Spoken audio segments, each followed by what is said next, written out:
চলছে পুরোদমে কাঁঠালের সিজন।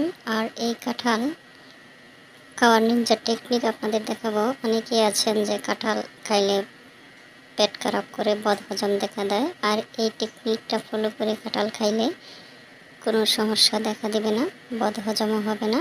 চলুন তাহলে দেখা যাক। আমাদের দেশে 3 ধরনের কাঁঠাল পাওয়া যায়। একটা হচ্ছে শক্ত, যেটাকে বলা হয় চাওলা আমাদের এলাকায়। আরটা হচ্ছে দোআঁশা, মানে কিছুটা লেটকা কিছুটা শক্ত, আবার কিছু হচ্ছে লেটকা বা লেঠা কাঁঠাল আমাদের এলাকায় যেটাকে বলা হয়। প্রথমেই চাওলা কাঁঠালগুলোকে ভেঙে নিয়ে হালকা লবণ ছিটা দিয়ে খেয়ে নিন।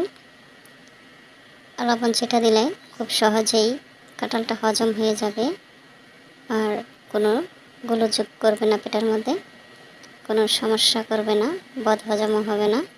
বিচিটা ফেলে দিয়ে হালকা লবণ মেখে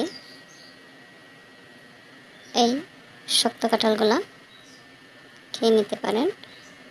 আরেক হচ্ছে এটা দোআঁশা, নিচের কোষের কিছুটা অংশ লেটকা থাকে, উপরে কিছুটা শক্ত থাকে, এটাকেও লবণ মেখে খেয়ে নিন। আরেকটা হচ্ছে লেটকা।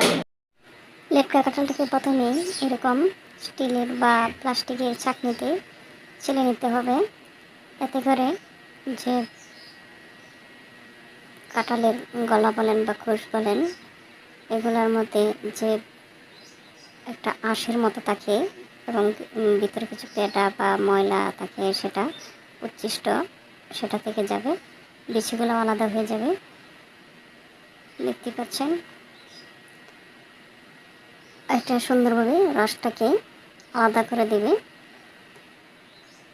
এবার পুরো রসটাকে এভাবে ছেলে নিয়ে দেখতে পাচ্ছেন উচ্ছিষ্ট কতটা ময়লা আবর্জনা হয়েছে। এটা পেটের ভিতরে গেলে গোলযোগ বা বদহজম সৃষ্টি করে।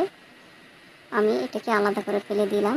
এবার এই রসটাকে আমি প্রসেস করে খেয়ে নেব। এটা আপনারা চাইলে লবণ মেখে খেয়ে নিতে পারেন শুধু শুধু, আবার চাইলে ভাত বা রুটি, চিড়া যে কোনোটার সাথে মিশিয়ে খাইতে পারেন, বা খালি খালি লবণ মেখে খেয়ে নিতে পারেন। তাহলে আর পেটে কোনো গোলযোগ বা বদহজম দেখা দেবে না। চিড়ার সাথে মেখে খাইতে অত্যন্ত মজাদার হয়ে থাকে। আল্লাহ হাফেজ।